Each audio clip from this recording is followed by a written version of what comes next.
बनाया है, वही दक्षिण में विशाल रत्नाकर है। इन दोनों के बीच पवित्र नदियों को श्रृंखला देकर एक विस्तृत भूखंड प्रदान किया है।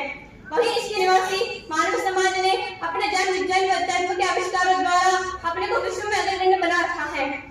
अपार प्राकृतिक खनिज भंडार और अपार ऊर्जा स्रोत को अपने धर्म में रखने वाली हमारी मातृभूमि ने ऐसे ऐसे नवरत्नों को जन्म दिया है कि जिन्होंने अपनी इस मातृभूमि के लिए अपने जीवन तक को न्यौछावर कर दिया और अमर हो गए। उन्हीं नवरत्नों में स्वतंत्रता के प्रथम उद्घोषक स्वामी दयानंद सरस्वती जी का नाम बड़े ही आदर से दिया जाता है। जिस समय स्वामी दयानंद जी समाज सुधार एवं वेद प्रचार के क्षेत्र में सक्रिय हुए, उस समय स्त्रियों को देहहीन दृष्टि से देखा जाता था, उन्हें पैरों की जूती समझा जाता था और नरक का द्वार समझा जाता था। तभी करुणा के अवतार देव दयानंद जी से नारियों की यह दुर्दशा देखी न गई और उन्होंने स्त्री दशा को सुधार कर समाज में सम्मानजनक स्थान दिलाया। तभी भारतवर्ष में गार्गी, मदालसा, रानी लक्ष्मीबाई जैसी पूर्व विदुषियां हुई थी। आज अभी भारतवर्ष है जिसके आदर सीता जी हुई है और लक्ष्मण जी हुए हैं। जब लक्ष्मण जी से अपने भव्य जी के गहनों को पहचानने को कहा गया, तभी उन्होंने कहा था, नाहं जानामि केयूरे, नाहं जानामि कुंडले, नुपुरे कवि जानामि, नित्यं पालने वंदना।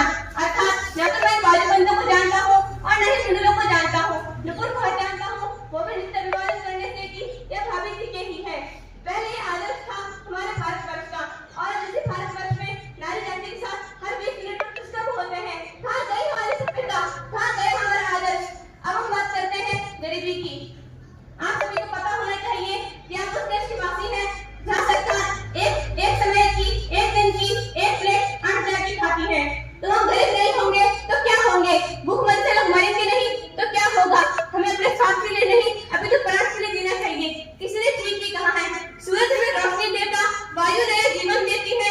सूरज हमें रोशनी देता, वायु नया जीवन देती है। हम सबकी भूख मिटाने को धरती पर होती खेती है, हम सबकी भूख मिटाने को धरती पर होती खेती है। तपस्वी तरवर से हम पढ़े कुछ करना सीखे, देश हमें देता है सब कुछ, हम भी तो कुछ देना सीखे, हम भी तो कुछ देना सीखे।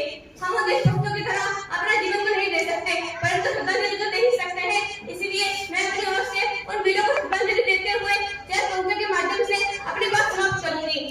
हिंदू